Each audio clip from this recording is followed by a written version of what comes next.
আর এগুলো কোনো সুস্থ সমাজে কাম্য নয়। এই নির্বাচনের ফলাফল প্রমাণ করে দিয়েছে ঔদ্ধত্য এবং একদলীয় একচেটিয়া একাধিপত্যবাদ দীর্ঘদিন চলতে পারে না। কারো ক্ষোভ থাকতে পারে, বিদ্বেষ থাকতে পারে, কিন্তু এ ধরনের ঘটনা যারা ঘটাচ্ছেন এটা সুস্থ স্বাভাবিক গণতান্ত্রিক সমাজে কাম্য নয়। এর সঙ্গে আমার দল দূর দূর পর্যন্ত যুক্ত। তিনি বলছেন পুলিশ কেন এলো না, পুলিশকে খবর দেওয়া সত্ত্বেও জনপ্রতিনিধি কেন এলো না, পুলিশ কেন নেই? সেটা কেন নেই পুলিশ, সে তো আমি বলতে পারি না, আমি তো দলের প্রতিনিধি। সেটা পশ্চিমবঙ্গ রাজ্য সরকার বলতে পারবেন। কারণ বিরোধী দলনেতা শুভেন্দু অধিকারীকে গাড়ির মধ্যে জীবন্ত পুড়িয়ে দেওয়ার চেষ্টা হয়েছিল উত্তরবঙ্গে। বিরোধী দলনেতাকে সভা সমিতি করবার জন্য 104 বার হাইকোর্টের দরজায় যেতে হয়েছিল। যা অত্যাচার তৃণমূল কংগ্রেস করেছে আমাদের কর্মীদের সঙ্গে, আমাদের মহিলাদের সঙ্গে।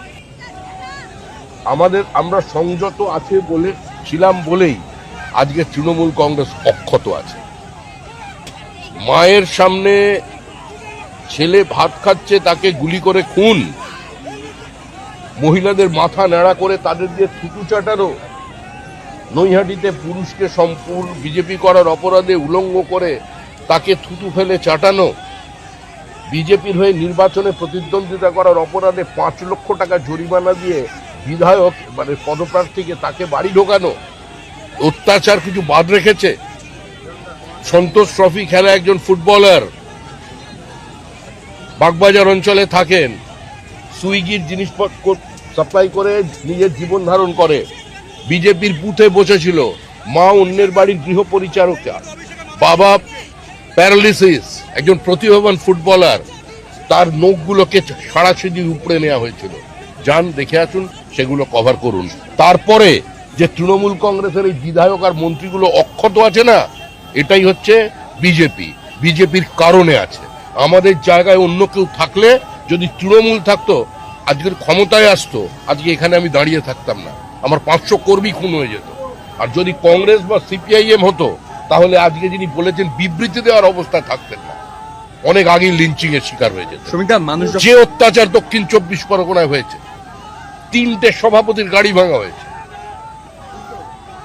অকারণে যেভাবে মারধর করা হয়েছে মানুষকে, আমাদের ওখানকার প্রাক্তন জেলা সভাপতির কোমর চিরকালের জন্য সেটা নষ্ট করে দেওয়া হয়েছে। রূপা গাঙ্গুলি আমাদের দলের তখন মহিলা শাখার সভানেত্রী ছিলেন, কি করা হয়েছিল রূপা গাঙ্গুলির সঙ্গে দক্ষিণ 24 পরগনায়? ডায়মন্ড মডেল প্রচার করতে এলেন না কেন? ফলতায় যে নির্বাচন হলো, প্রচার নেই কেন?